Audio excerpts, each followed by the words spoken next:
Resident Evil, Book 2, Caliban Cove, written by S.D. Perry, narrated and voice acted by Kenny Rudder. Prologue. Raccoon Times, July 24th, 1998. Spencer Mansion destroyed in explosive fire. Raccoon City.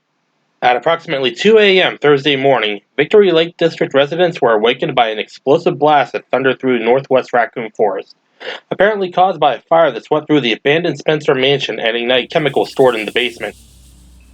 Due to delays from the police barricade set up at the forest perimeter in connection with the recent string of murders in Raccoon City, local firefighters were unable to salvage any part of the estate's grounds. After a 3-hour battle against the raging fire, the 31-year-old mansion and adjacent servants' quarters were deemed a complete loss.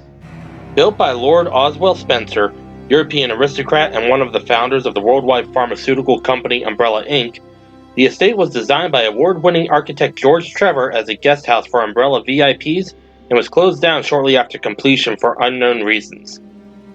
According to Amanda Whitney, spokesperson for the Umbrella Corporation, parts of the estate were still being used to store a number of industrial cleaning agents and solvents used by Umbrella.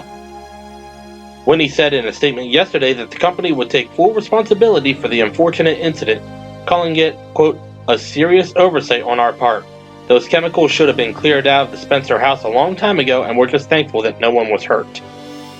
At this point, the cause of the fire is undetermined, but Whitney went on to say that Umbrella will be bringing in their own investigators to sift through the ruins in hopes of determining the fire's point of origin. Raccoon Weekly, July 29th, 1998. S.T.A.R.S taken off murder investigation. Raccoon City.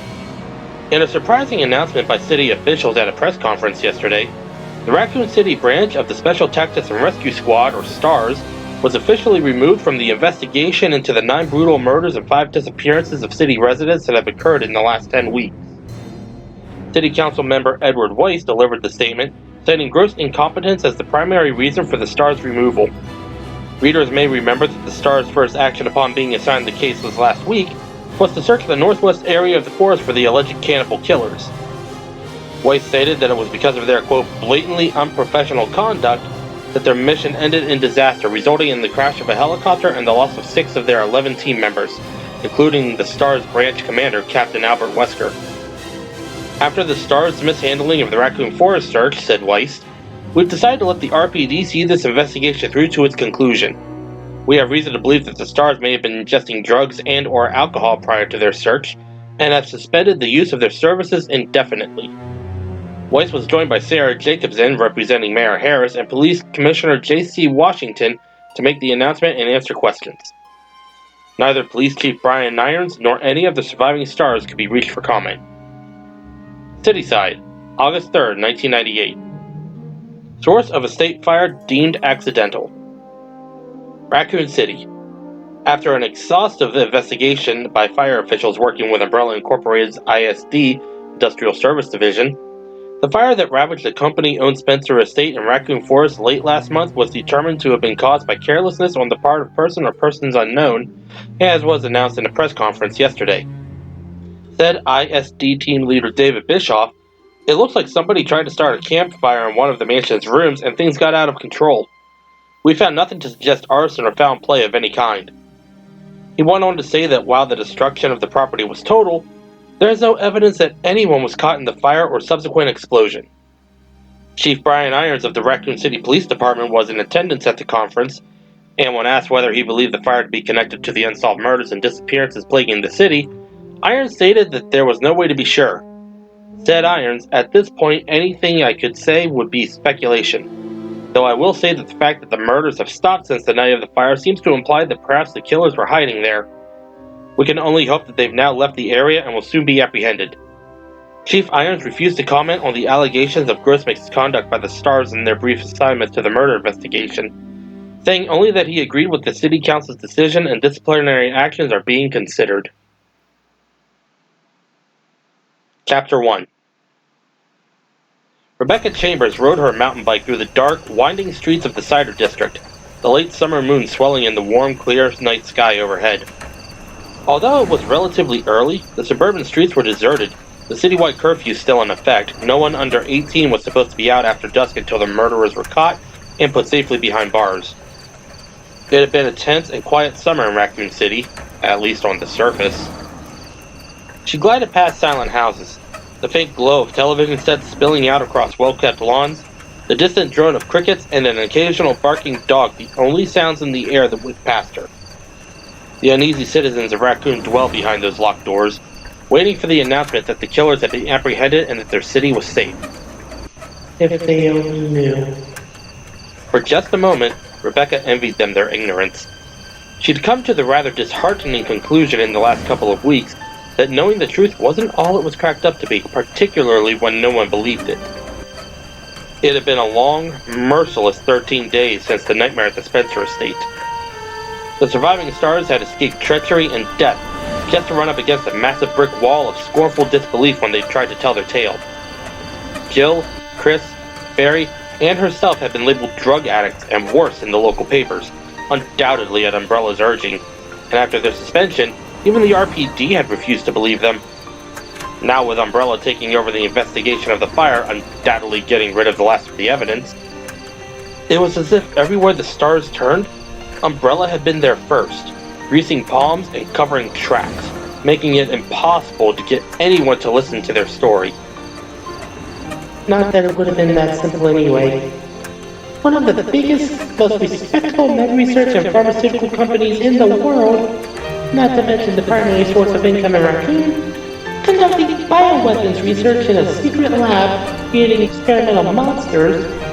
I didn't know any better. I probably think I was crazy too. At least the absolute worst of it was over. With the lab destroyed, the attacks on Raccoon had stopped, and though the people responsible hadn't been held accountable yet, she figured it was only a matter of time. Umbrella was experimenting with dangerous stuff, and wouldn't be able to hide it from a S.T.A.R.S investigation. She and the others just had to watch their backs until the home office sent backup. Speaking of... Ouch. Pancake holster was poking into her ribcage. Rebecca adjusted it through the thin cotton of her shirt, hoping that after tonight she wouldn't have to carry the weapon anymore, a snub-nosed .38 revolver from Barry's collection. She couldn't speak for the others, but she hadn't had a decent night's sleep since they'd escaped the Spencer estate. Walking around armed all the time was not her idea of safe. Sighing inwardly, she took a left on Foster and pedaled through the shadows towards Barry's house, reminding herself that he'd probably called the meeting because he'd heard from the home office with orders. He would only say that there had been a development and to show up ASAP, and though she was trying not to let her imagination run away with her, she couldn't help the steady pulse of excitement that had knotted her stomach since he'd called. Maybe they'll fly us to New York to brief the investigation team, or even to Europe for when they storm Umbrella's headquarters. Wherever they were sent, it had to be better than staying in Raccoon. The strain of looking over their shoulders had been getting to all of them. Chris seemed to think that Umbrella was waiting until the public eye was off the stars before making their move, although it was only a theory, and not exactly the most reassuring thought to fall asleep by. Chickenheart Vickers had skipped out of town after only 2 days, unable to take the pressure. And although Jill, Chris, and Barry had condemned Brad's cowardice, Rebecca was starting to wonder if maybe the Alpha pilot didn't have the right idea. It wasn't that she wanted Umbrella to walk, there was no question that their experiments were morally reprehensible and certainly illegal, but until the stars sent help, staying in Raccoon City was dangerous. Not after tonight. Just a little bit longer, and this will all be over. No more guns, no more locked doors, no more worrying about what Umbrella will do to us for knowing the truth. When they'd first made the report, the superiors in New York had told them to stay put. Assistant Director Kurtz had promised to do some investigating and get back to them, but it had been 11 days and still no word. She had no intention of running away as Brad had done, but she'd come to hate the feeling of that holster, the weight of the deadly steel against her side every waking moment of every day. She was supposed to be a chemist, for Christ's sake. And once the reinforcements come, maybe they'll move you to one of the labs when you study the virus. Technically, I'm still a Bravo. There's no way they'd want me on the front lines. There was no question that it would be the best use of her talents. The others were experienced soldiers, but Rebecca had only been with the S.T.A.R.S for 5 weeks. Her first mission had been the one to Raccoon Forest that had wiped out over half the team, include the rest of them into Umbrella's secret. Since then, she'd spent a lot of time brushing up on the molecular architecture of viruses, trying to determine the T-virus replication strategy. The STARS didn't need field medics right now, they needed scientists. And if she'd learned anything from the Spencer Estate disaster, it was that she belonged in a lab. She'd held her own that night, but she also knew that working with the T-virus was the greatest contribution she could make towards stopping Umbrella. And you may as well face it. You're fascinated by it. The chance to study an unclassified emerging mutagen to find out what makes it tick. That's what makes you tick. Yeah, well, there was no shame in enjoying her work. She joined the STARS in hopes of just such an opportunity, and with any luck, after tonight's meeting, she would be packing a bag and getting the hell out of Raccoon City, heading into a new phase of her life as a STARS biochemist. She pulled to a stop at the end of the block in front of a huge, two-story remodeled Victorian painted pale yellow, checking all around for anything suspicious before getting off her bike. The Burtons lived next to a sprawling suburban park heavy with trees. Even a few weeks ago, she might have wandered through the silent park, enjoying the balmy summer night, looking at the stars. Now was just one more dark place for someone to hide. Shivering slightly in spite of the warm, humid air, she hurried up the front walk. Dragging her bike onto the porch, she wiped sweat from the back of her neck and checked her watch. She'd made excellent time, only 20 minutes since Barry's call. Rebecca leaned the bicycle against the railing, praying that he had good news. Before she could knock, Barry opened the door, dressed in a t-shirt and jeans, his heavily muscled body filling the door's frame. Barry lifted weights with a vengeance. He smiled and stood back to let her inside, taking a quick look out at the quiet street before following her into the front hall. His Colt Python was tucked into a hip holster, making him look like an overgrown cowboy. "You see anybody?" She shook her head. No. And I took back streets too. Barry nodded, and though he was still smiling a little, she could see the haunted look in his eyes, the look he'd had ever since their narrow escape. She wished she could tell him that nobody blamed him, but knew it wouldn't make a difference. Barry still held himself responsible for a lot of what had happened at the estate that night. He looked as though he was losing weight too, though she figured that had more to do with him missing his wife and kids. He'd sent them out of town immediately following the incident, terrified for their safety.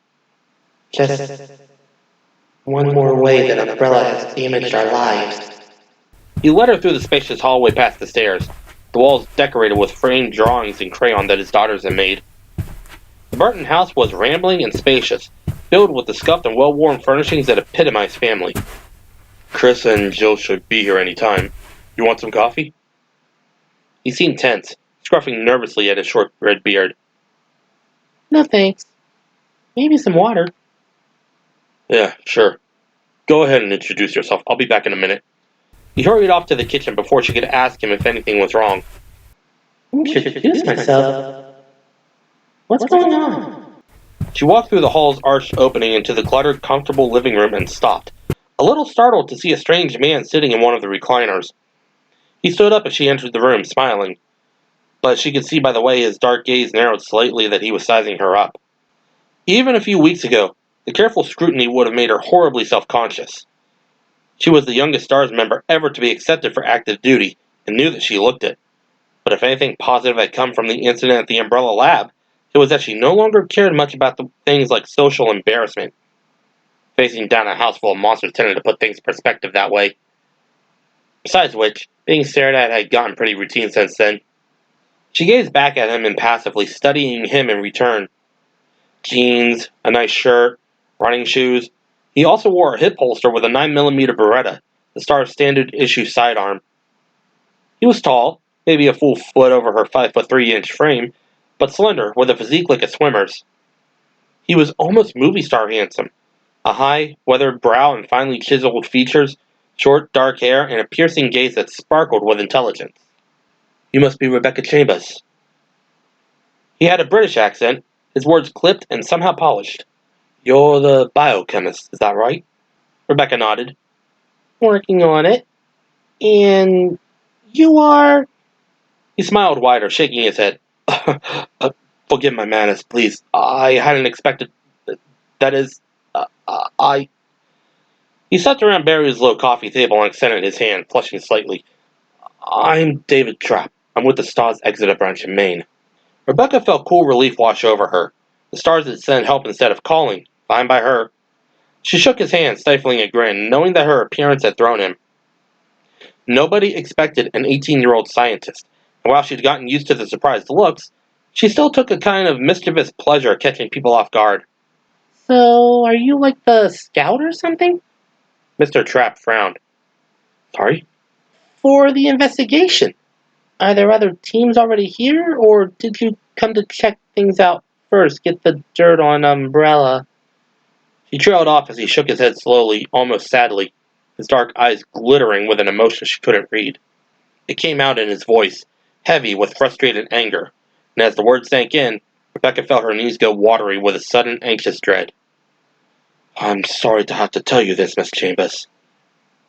I have reason to believe that Umbrella may have gotten to key members of the S.T.A.R.S, either by robbery or blackmail. There is no investigation, and no one else is coming.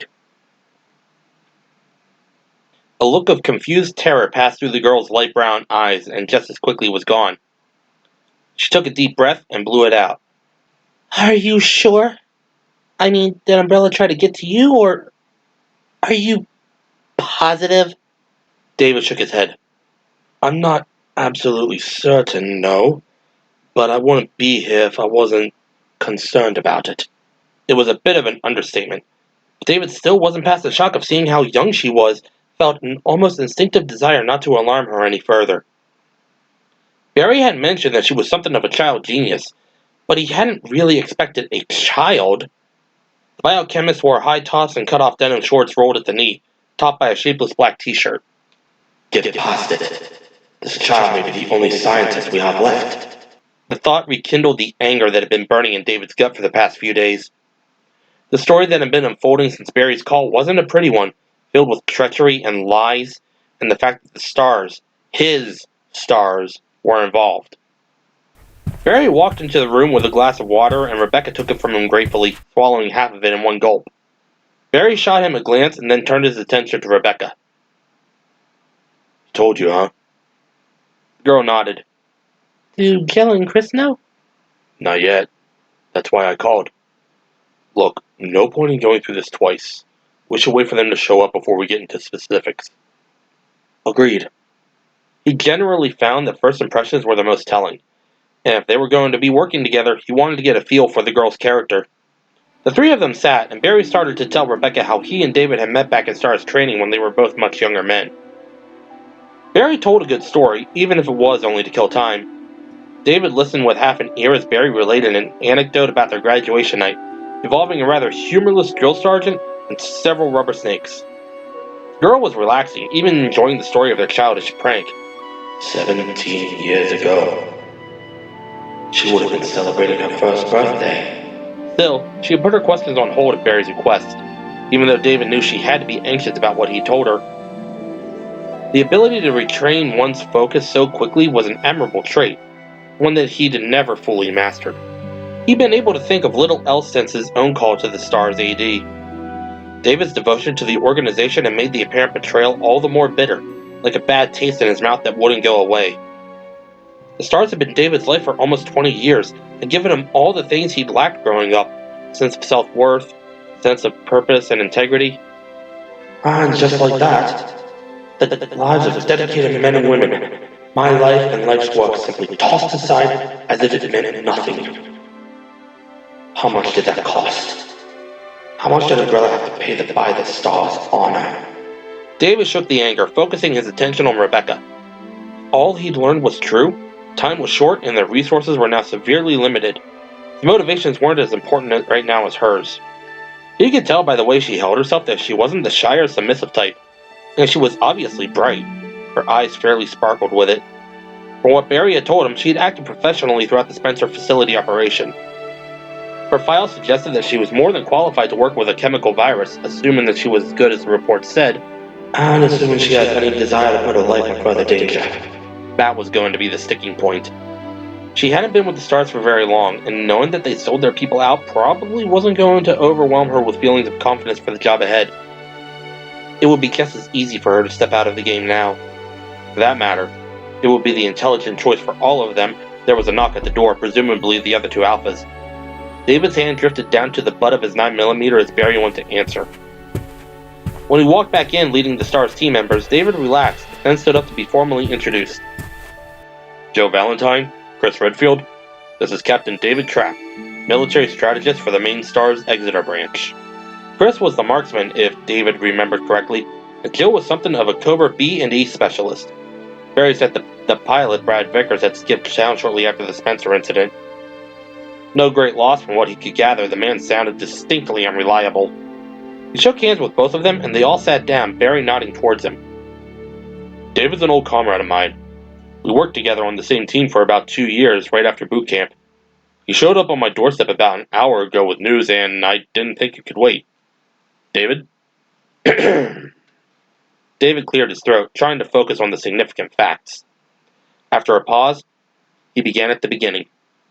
As you already know, 6 days ago, Barry placed several calls to various S.T.A.R.S branches to see if any word had come from the home office about the tragedy that occurred here.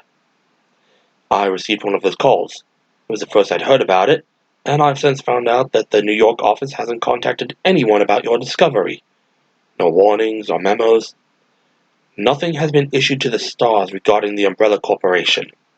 Chris and Jill exchanged looks of concern. Maybe they're not done investigating. David shook his head. I spoke to the assistant director myself the day after Barry called. I didn't tell him about the contact, only that I'd heard a rumor of a problem in Raccoon, and wanted to know if it had any merit. He looked at the assembled group and sighed inwardly, feeling like he'd already gone over it 1,000 times. Only in my head, searching for another answer. And there isn't one. The AD wouldn't tell me anything outright. And he told me that I should remain quiet about it until official word came down. What he would say was that there had been a helicopter crash in Raccoon City, and what he implied was that the surviving S.T.A.R.S were trying to lay blame on Umbrella, angry over some sort of funding dispute. But that's not true. We were investigating the murders and found... Yes, Barry told me. You found that the murders were the result of a laboratory accident. The T-virus that Umbrella was experimenting with was released somehow, and had transformed the researchers into mad killers. That's exactly what happened. I know it sounds nuts, but we were there. We saw them. David nodded. I believe you. I have to admit, I was skeptical after speaking with Barry. As you say, it sounds nuts. But my call to New York and what's happened since has changed all that. I've known Barry for a long time, and I knew that he wouldn't be looking to place blame for such an unfortunate incident unless Umbrella was, in fact, responsible. He even told me about his own unwilling involvement in the attempted cover-up. But if Tom Kurtz told you that there was no conspiracy... Yes, we have to assume that either our own organization has been misled, or that, like your Captain Albert Wesker, members of the S.T.A.R.S are now working for Umbrella. There was a moment of shocked silence as they absorbed the information, and David could see anger and confusion play across their faces. He knew how they felt. It meant that the S.T.A.R.S directors had either been manipulated by Umbrella or corrupted by them. And either way, the survivors of the Raccoon team had been hung out to dry, left vulnerable to whatever Umbrella might do. God, if only I could believe that it was all a mistake. 3 days ago, I picked up a trail on my way into work. I wasn't able to make them, but I'm assuming that they're some of Umbrella's people, that my call to New York was responsible. Have you tried to get a hold of Palmieri? David nodded. The S.T.A.R.S national commander was the one man he knew was above taking bribes. Marco Palmieri had been with the S.T.A.R.S since the very beginning. I was informed by his secretary that he's leading a classified operation in the Middle East and won't be available for months. And what has it that arrangements are being made for his retirement while he's away? You think Umbrella's behind it? David shrugged. Umbrella has made substantial donations to the S.T.A.R.S over the years, which means that they have the contacts. They're trying to turn the S.T.A.R.S away from investigating them. Getting rid of Director Palmieri would be to their advantage. David glanced around the room, trying to assess their readiness for the rest of it. Barry's fists were clenched, and he stared at them as if he'd never seen them before. Jill and Rebecca both seemed lost in thought, though he could see that they had accepted the story as truth. It would save them time, at least. Chris stood up and started to pace, his youthful features flushed with anger. So, basically, we've got no credibility with the locals, no backup coming, and we've been branded as liars by our own people. The Umbrella investigation is dead, and we're screwed. Does that pretty much sum it up? David could see that the anger wasn't directed at him, just as the anger that he felt wasn't for the young Alpha. The thought of what Umbrella had done, what the S.T.A.R.S were involved in, it made him sick with rage, with feelings of helplessness that he hadn't felt since his childhood. Stop thinking of yourself. Tell them the rest. David stood up and looked at Chris, though he addressed all of them. He hadn't even had time to tell Barry yet. Actually, there's more. It seems that there's another Umbrella facility on the Maine coast, conducting experiments with this virus of theirs. And just like what happened here, they've lost control. David turned to Rebecca, taking her in her wide, horrified gaze as he finished. I'm taking a team in without S.T.A.R.S authorization. And I want you to come with us. Chapter 2. They all stared at David, Chris feeling like he'd just been punched in the gut. He was still reeling from the information about the S.T.A.R.S, from the realization that they were on their own. And now another lab? And he wants to take Rebecca. David went on, his dark gaze still fixed on the young Bravo. I've talked to the people on my team I believe to be trustworthy, and 3 of them have agreed to go. I'm not going to lie to you. It will be dangerous, and without the S.T.A.R.S to back us up, there's no guarantee we'll be able to close the lab down. We just want to go in, collect some solid evidence on this T-virus, and get back out before anyone even knows where. Before he could stop himself, Chris interrupted. I'm going too. We all go. Joe nodded, putting her arm around Rebecca. The teen seemed flustered, her cheeks red, and looking at her, Chris was once again reminded of Claire. It was more than just a physical resemblance. Rebecca had the same wit, the same spirited blend of courage and thoughtfulness that Chris's younger sister had. And since the Spencer estate disaster, Chris had come to feel just as protective of Rebecca. Too many of his friends had died already. Joseph, Richard, Kenneth, Forrest, and Enrico, not to mention Billy Rabbitson. His body had never been found. But Chris had no doubts that Umbrella had killed him to keep him from talking. It wasn't that Rebecca couldn't handle herself, but damn it, she's part of our team. No way she goes without us. David shook his head. Look, this isn't a full-scale op. 5 people is already stretching it. Rebecca's got the background we need for the data on the virus. She already knows what symptoms to look for. You've got your team right here. You can take us instead. Let your guys look into the cover-up. David sat back down and looked at Chris, his face expressionless. Tell me who's involved in Umbrella's conspiracy to hide their research. Chris glanced at the others, then back at David, determined not to let his confusion show. We suspect several people locally. Umbrella's office workers, of course. The police commissioner, Chief Irons, a couple of his men. David nodded. And now that it looks like the S.T.A.R.S are in on this, what do you propose we do? Where the hell is he going with this? I don't know. We should contact the feds. Maybe an internal affairs division to look into the S.T.A.R.S in the RPD, and we'll get in touch with some of the other S.T.A.R.S branches.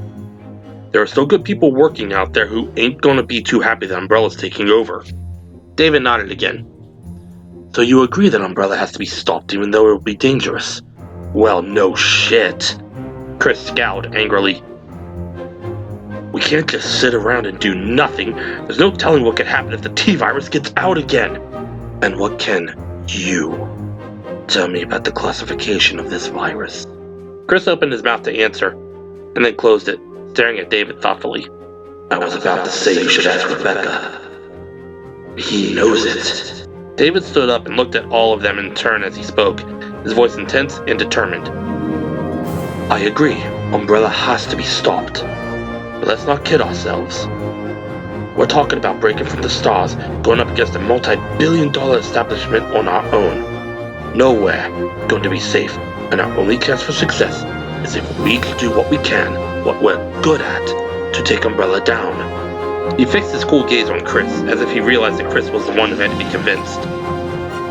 You and Jill and Barry already know what to look for here. And you've been with the S.T.A.R.S longer than Rebecca. You should stay here, out of sight.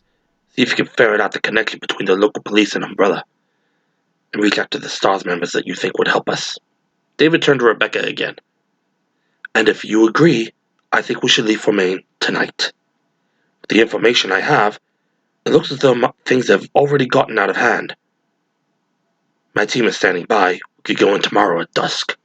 The room was silent for a moment, the only sound that of the ceiling fan whirring overhead. Chris still felt angry, but he couldn't find a hole in the man's logic. He was right about their options, and whether Chris liked it or not, the choice to go to Maine was Rebecca's to make. What information do you have? How did you find out about the lab? David reached down to a battered briefcase propped next to his chair and dug through it, pulling out a file folder. An interesting story in itself, if a strange one. I was hoping that one of you might be able to decipher some of this. He laid out 3 sheets of paper on the coffee table as he spoke, what looked like photocopies of newspaper clippings and a simple diagram. Shortly after I talked to the Home Office, I received a visit from a stranger, a man who claimed to be a friend of the S.T.A.R.S. He told me his name was Trent, and he gave me these. Trent! She turned to Chris, her eyes wide, and Chris felt his heart skip a beat. He'd almost forgotten about their mysterious benefactor.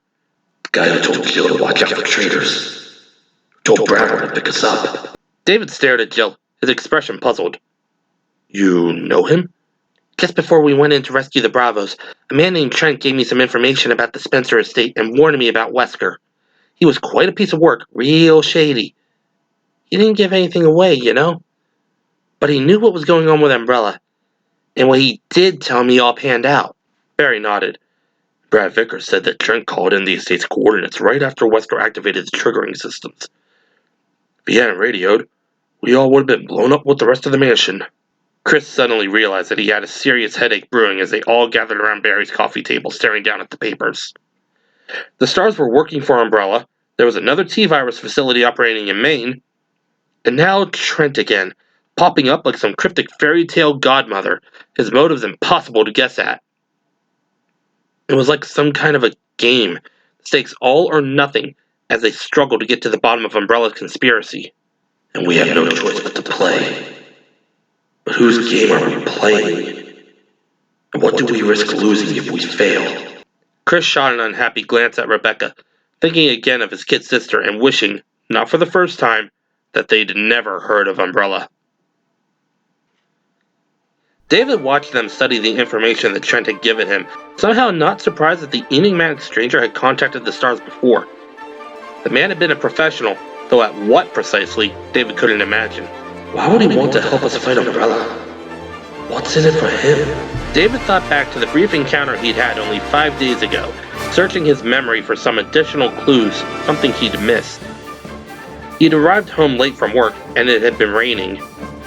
Pouring. A thundering summer storm that beat at the windows and masked the sound of his gentle knocking.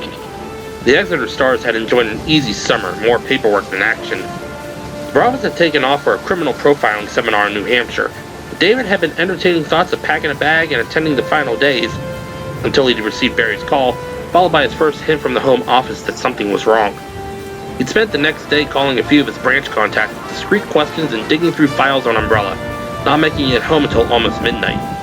The driving rain had ushered him into his cold, dark house, the atmosphere matching his mood perfectly. He poured his scotch and collapsed on the couch, his head spinning from the implications of what he'd learned.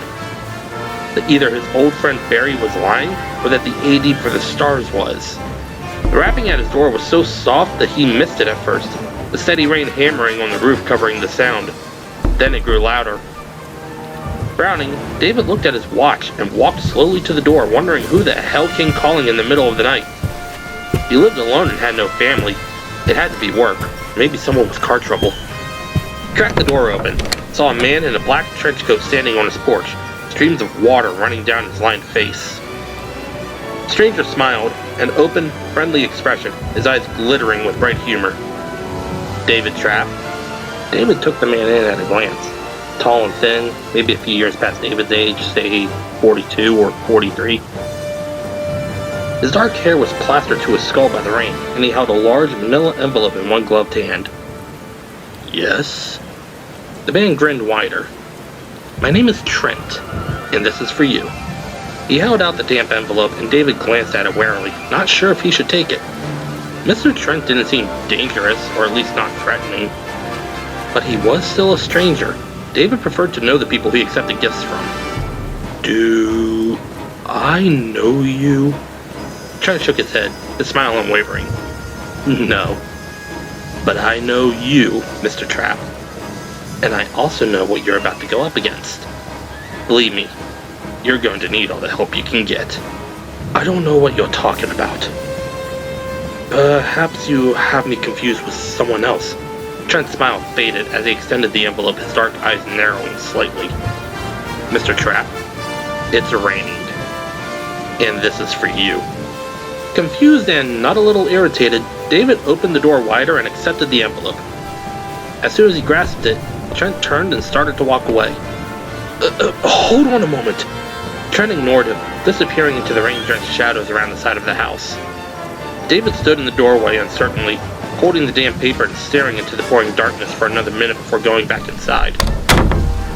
Once he'd studied the contents, he wished he'd gone after Trent, but by then, of course, it was too late. Too late, and only too obvious what he'd meant. He knew about Umbrella and the S.T.A.R.S. But who does he work for? And why did he choose to contact me? Gil and Rebecca were studying the map while Barry and Chris worked through the copied newspaper articles. There were 4 of them, all recent, all centered on the tiny coastal town of Caliban Cove, Maine. 3 of them concerned the disappearances of local fishermen, all presumed dead. The 4th was a rather humorous piece about the ghosts that haunted the cove.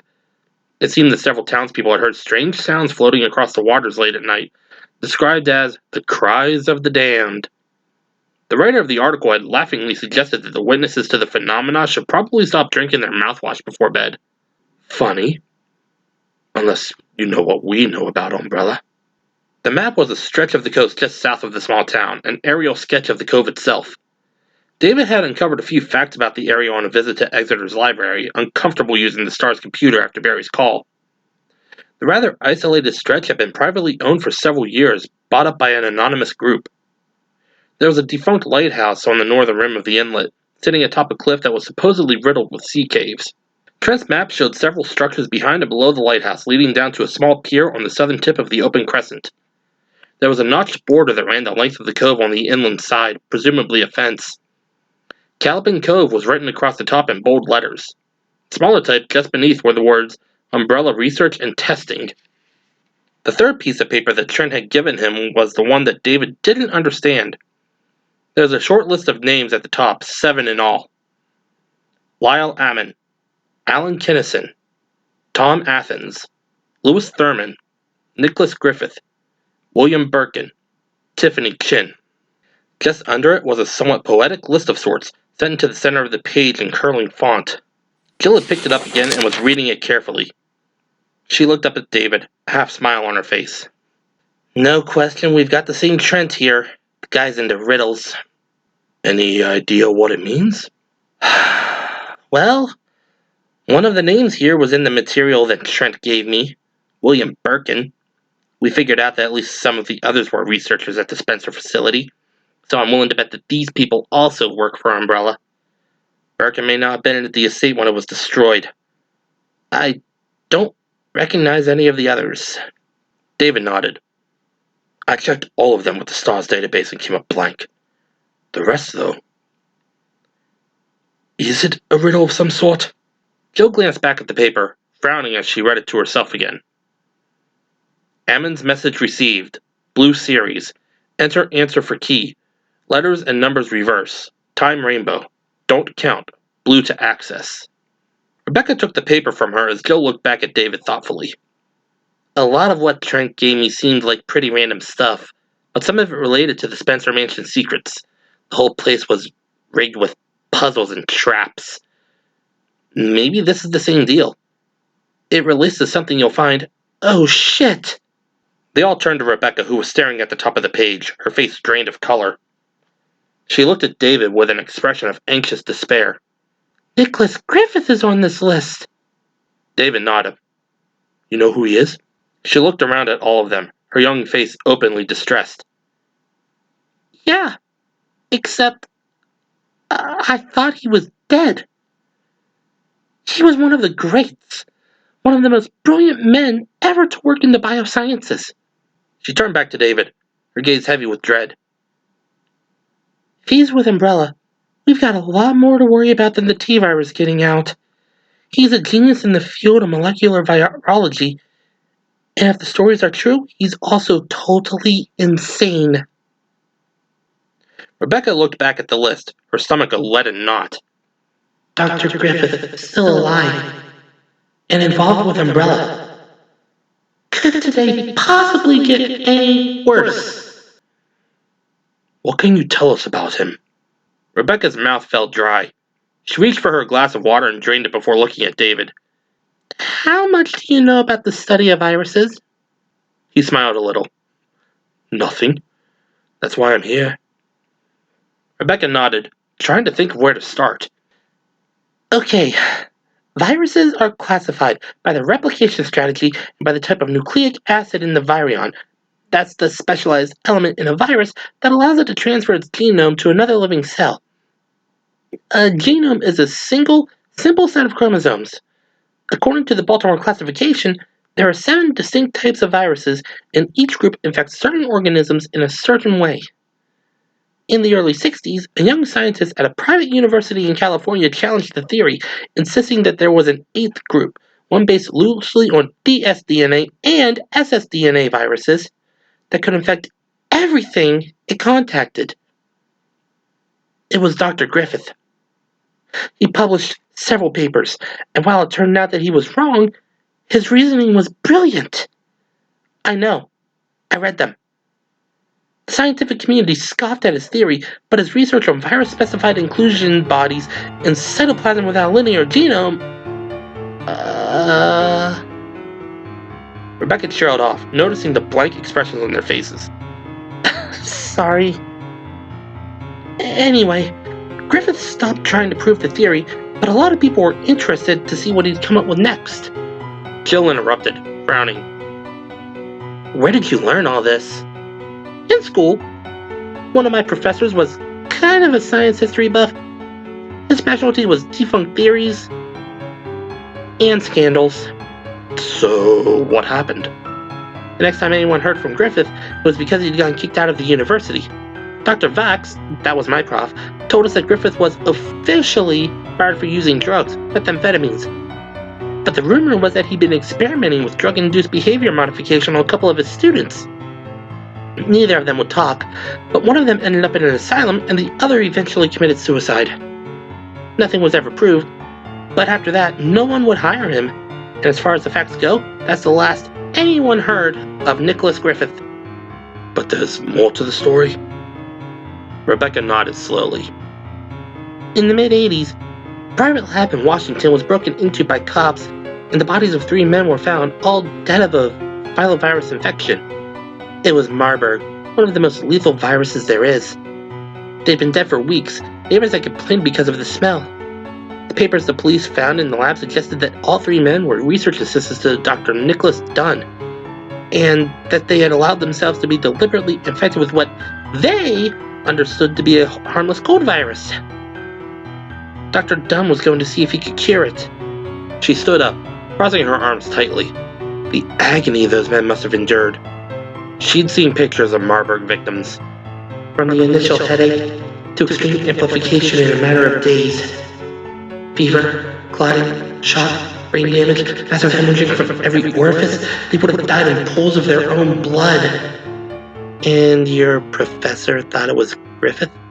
Rebecca forced the images away and turned to Jill, finishing the story the way Dr. Vax had. Griffith's mother. Her maiden name was Dunn.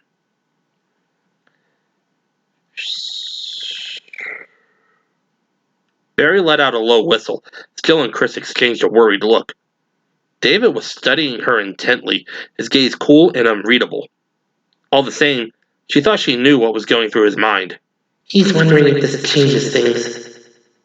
If I'll go with him to see this Caliban Cove facility, now that I know it's being run by people like Griffith. Rebecca looked away from David's intense scrutiny, saw that the rest of her team was watching her, their faces tight with concern. Since that terrible night at the Spencer estate, they'd become like a family to her.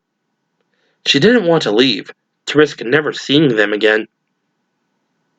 But David's right. Without the support of the stars, nowhere will be safe for any of us. And this will be my chance to contribute, to do what I'm good at. She wanted to believe that it was the only reason, that she'd be going to fight the good fight. But she couldn't help the tiny shiver of excitement that ran through her at the thought of getting her hands on the T-virus. It would be a golden opportunity to study the mutagen before anyone else, to categorize the effects and pick apart the virion right down to its smallest capsid. Rebecca took a deep breath and blew it out, her decision made. I'll do it. When do we go? Chapter 3. Jill felt her heart quicken at Rebecca's words, a feeling that things were happening too fast and that they weren't prepared. Her decision seemed sudden, even though Jill really hadn't doubted that she'd volunteer. Rebecca was a lot stronger than she looked. She glanced around Barry's wide, open living room, discreetly noticing the reactions of her teammates. Chris's face was strained, his mouth drawn as he stared absently at the map of Caliban Cove, while Barry walked across to one of the living room windows, staring out past the curtain and scowling at nothing in particular. They're worried about her. And maybe they should be. Griffith sounds like a serious psycho. But would any of us have hesitated if we'd been asked to go? It just proved that Rebecca was as committed as they were, also no great surprise. Getting to know the young Bravo had been one of the only bright spots in the frustrating days since the mansion had burned. The girl had been unfailingly optimistic about their chances against Umbrella even after their suspension, and had worked tirelessly to keep all of their spirits up. She was brilliant too, and yet she never flaunted it or came across as condescending when she was attempting to discuss aspects of the T-virus with them. Rebecca looked a bit distraught herself, glancing around at the three men in the room. Even David Trapp seemed vaguely uncomfortable with her decision, probably because of Rebecca's youth. Men. She's young. She's cute. She's undoubtedly smarter than all of us put together. But the young and cute part tends to make them overlook the rest. Jill caught her eye and smiled encouragingly. At Rebecca's age, Jill had been a professional thief and a good one. She was worried about Rebecca too, but only because she'd grown to care about her. The fact that she was a young woman wasn't a reason to underestimate her talents. Rebecca smiled back and walked over to sit by her as David nodded hesitantly at his newest teammate. All right then. Good. There's a plane leaving for Bangor at 2300 hours, with a connecting flight to a field just outside of Exeter. I thought we could all go over a bit of strategy here, and then drop by your place on the way to the airfield so you can pack a few things. Rebecca nodded, and after cracking a window open, Barry moved back to join them, leaning against one arm of the couch. He folded his arms across his massive chest and jerked his chin towards David. You're the strategist. Why don't you start us off? The respect between the two men was obvious, making Jill like David all the more. In spite of Barry's screw-ups in the Spencer fiasco, Jill had grown to trust him, something she didn't do easily, and he seemed confident in David Trapp's skills. I don't mean to take over, but I have a few thoughts on how we might approach this situation. I've known about the S.T.A.R.S betrayal for several days now, though I thought we all might spend a few moments considering our course of action. I realize that this must come as quite a shock. Jill picked up on the same thread of bitterness she noticed earlier on the word betrayal. The fact that the S.T.A.R.S were embedded with Umbrella obviously wasn't sitting too well with Mr. Trapp. Probably not with Chris or Barry either. Both of them have more time invested with the S.T.A.R.S than me or Becca. Jill was disappointed and angry that the S.T.A.R.S had sold out, but it wasn't going to be a factor in her decision at working to bring Umbrella down. Her path had been determined on that day that the McGee sisters had been brutally murdered. The two little girls were the first innocent victims of the T-virus spill at the Spencer estate, and they had been her friends. She pushed the thoughts away, focusing on the matter at hand. Without the S.T.A.R.S, Their job was going to be a lot tougher. Not impossible, but she had to admit to herself that their chances of success had just dropped somewhere near zero. It was a good thing she didn't mind being the underdog.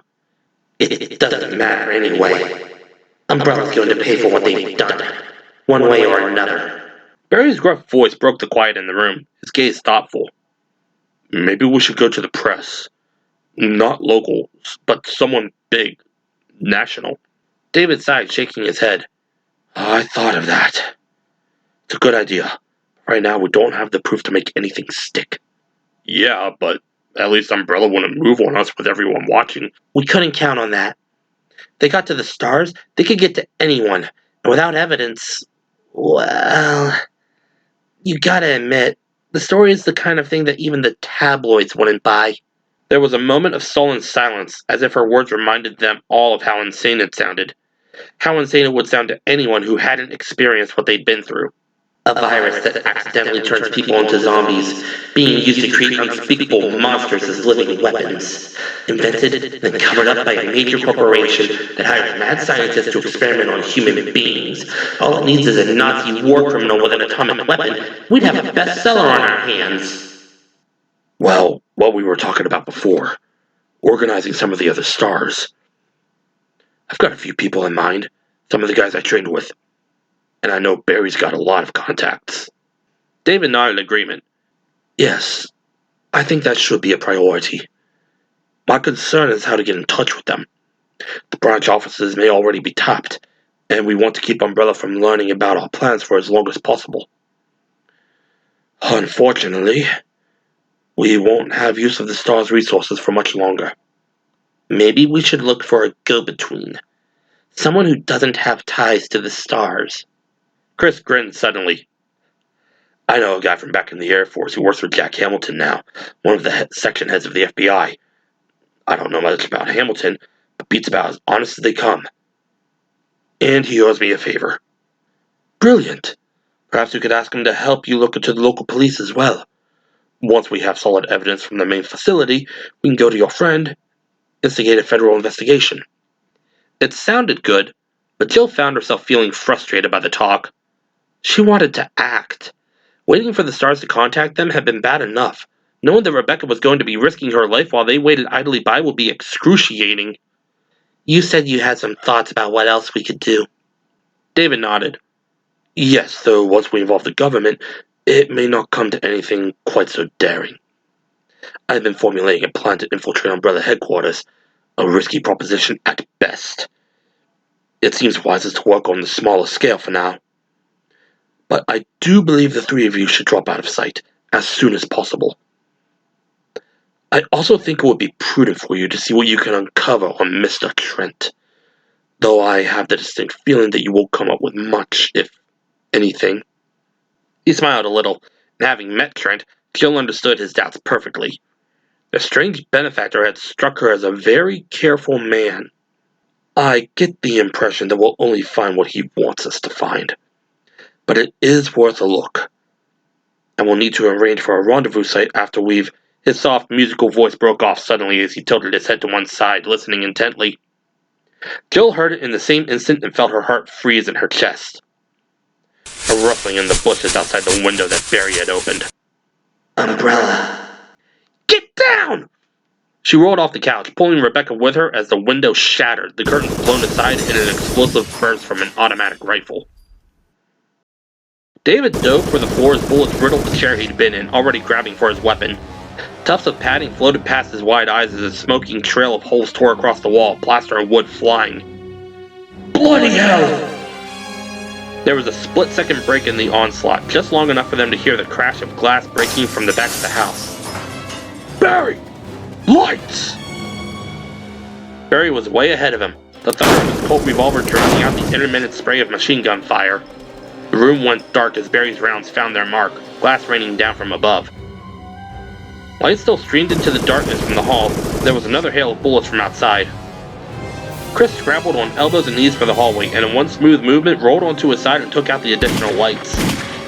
The living room was now completely black, and bursts of automatic fire stopped. Over the ringing in his ears, David heard boots crunching on glass from back in the kitchen. The heavy steps paused, the intruder probably waiting for the window shooter to catch up. There will be more than two, covering the exits. Kitchen door or porch, someone watching the windows. Another set of steps entered the kitchen. These hurried and shuffling, but they also stopped. The pair was waiting, either for more of their team or for the assembled stars to make a move. David's thoughts raced independently of him, reflexively considering and rejecting theories and options at lightning speed. Get upstairs, pick them off one at a time, unless they mean to torch the house, so we run straight through them and out the back. Except they've got the firepower advantage, maybe spook us, we'd be moving targets, no contest. All he knew for certain was that they couldn't stay where they were. There was no cover for when the thugs got tired of waiting. There was a shuffling movement from the right as Barry's hulking shadow crouched towards him. David's eyes had adjusted enough to see Jill and Rebecca on the other side of the coffee table, both of them crouched and holding handguns. Couldn't make Chris out, but he was probably still by the hall. Barry's house was the last on the block, a wooded park just past. They could slip out, get into the trees. Thought stuck. Even a bad plan was better than none at all. They didn't have the time to work out alternatives. Basement door. Barry's gruff voice was soft and strained. Yeah. No good. It would be posted. They'd have to get out through the second floor. We go through the park. Gil, get to Chris and prepare to lay cover on my signal. Barry, Rebecca, as soon as we start, hit the stairs fast and to an east window.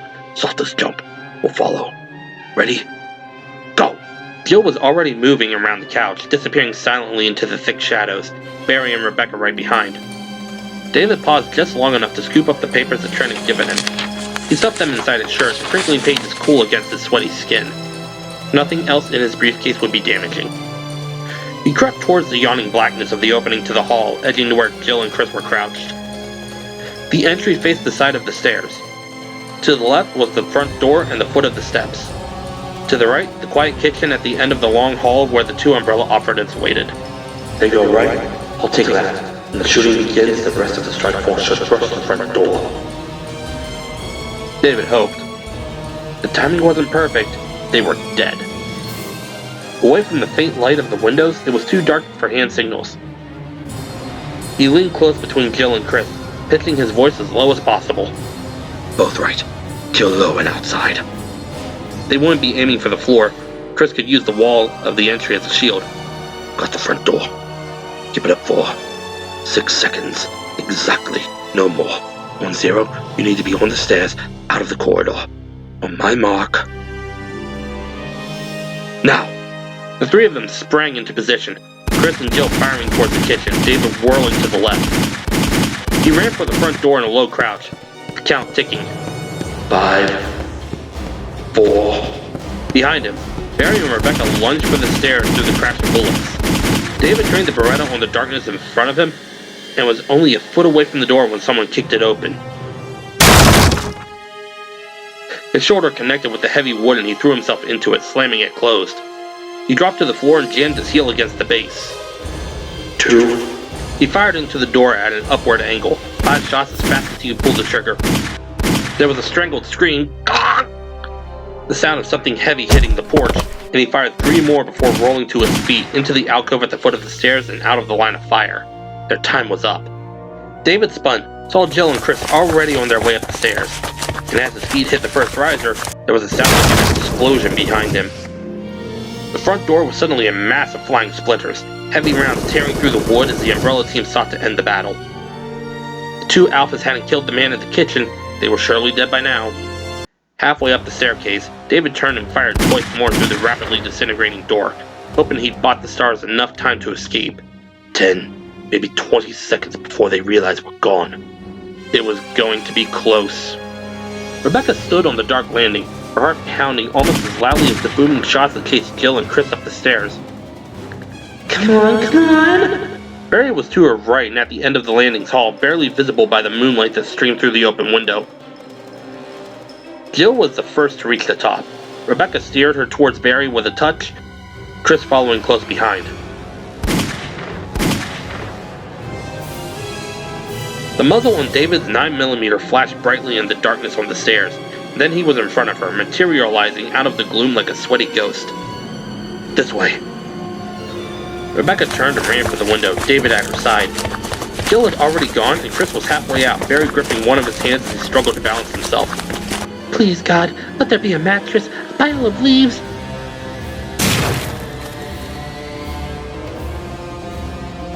The crash of the front door flying open was followed by heavy footsteps and muffled male voices, angry and commanding.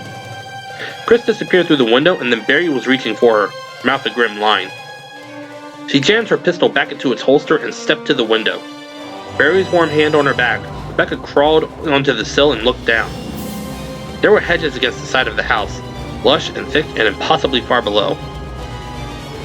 She caught a glimpse of Jill standing on the lawn, aiming her weapon towards the front of the house, and Chris looking up at them, his face tight with strain.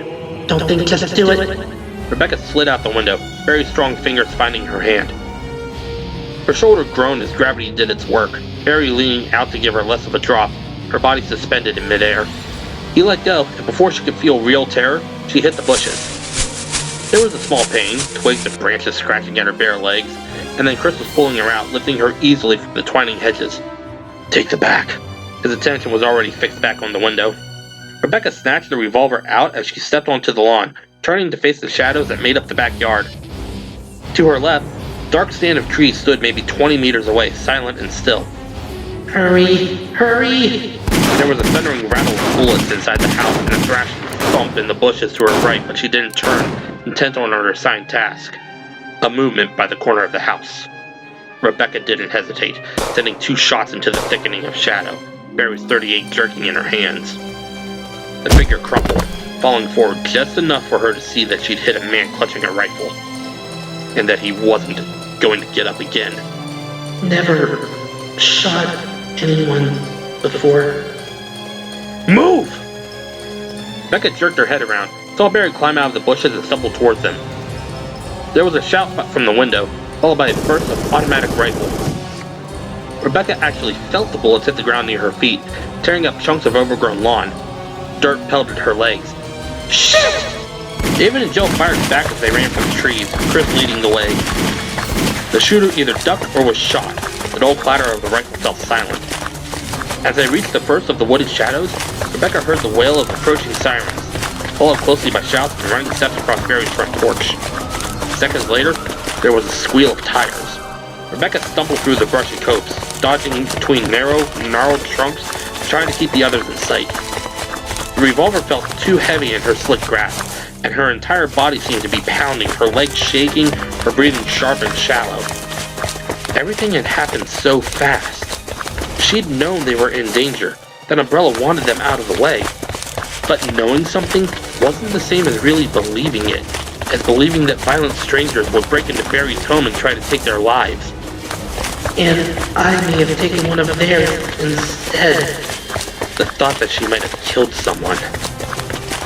She forced it away before it could take hold, concentrating on the pale shape of Chris's t-shirt ahead. Her conscience would have to wait until she had time to think it through. Ahead of them, the thick woods opened into a clearing, playground equipment gleaming dully in the pallid light. Chris slowed to a jog and then stopped where the line of trees ended, turning back to search the shadows for the rest of them. Rebecca caught up to him, Barry and Jill just behind her, all of them breathing heavily and looking as stunned and sober as Rebecca felt. David. Where's David? As they all turned, straining to see past the dark, reaching branches, Rebecca saw one of the shadows to their left move, a stealthy, sliding movement. Look out! She dropped to the ground even as she yelled, fresh terror surging through her system, and the shadow fired at them, twice, the shots muted compared to the explosive thunder at the house. There was a third shot, louder, closer, and the shadow stumbled and fell, crashing against a tree before collapsing silently to the dirt. Except for the rising moan of sirens, the park was again still. Rebecca slowly raised her head, craning to look over her shoulder, and saw David, standing, still pointing his Beretta at the fallen shooter. Jill and Chris were crouched next to her, both of them holding their weapons out, staring around them with wide, searching gazes, and on her other side, Barry was sprawled on the ground, his face pressed to the blanket of dried pine needles and long dead leaves. He wasn't moving.